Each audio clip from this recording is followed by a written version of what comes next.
If you memorialize an astronaut that perished serving our country by naming a school after them, what on earth could cause you to want to remove that name from that school? Because that's exactly what went down not too long ago when there was a vote to remove Krista McCullough's name from a middle school. They literally want to remove her name to reflect the Oasis brand. Yes, let's remove a dead astronaut's name because we care more about our brand. Or could they have found something that made them want to remove the name? Something that has been coming to light a lot lately.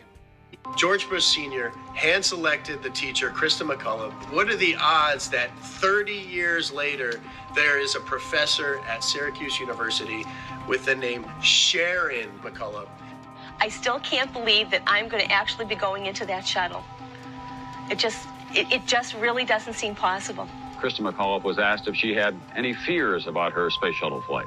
People really feel that space travel is safe now. It's not that earlier feeling that, oh, it's going to blow up or something's going to happen. Right at this point, I feel that I'll be okay.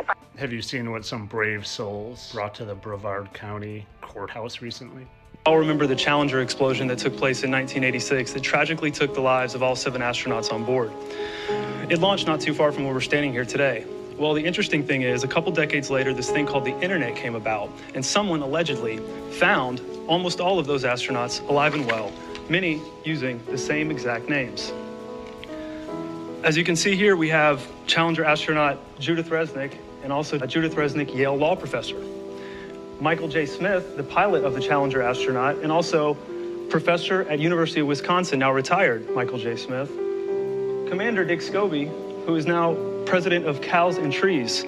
Now, if you'll notice, they all have the exact same faces 30 some odd years later, the same exact name, and they are the same age.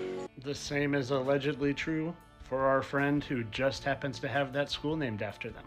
Could it be that the school board caught wind of what was going on with these court cases and decided to take action before action was taken to them? Now, I did some research, and the only other time I could find a school building or a school being renamed was because they found out that the memorial just happened to memorialize a bunch of racists.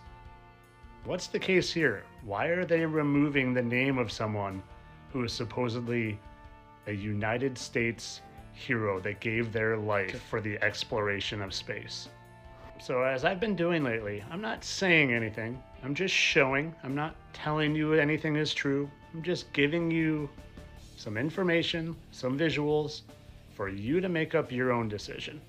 And hey, that's a funny looking smoke cloud. Kind of looks like a number associated with all sorts of evil. But as always, guys, I'm just here to entertain. I'm a satire clown, and I love NASA. That's why I moved to Florida, so I could be closer to NASA and go watch all their rockets go to the moon and to Mars and to other galaxies, and all for entertainment purposes only, of course.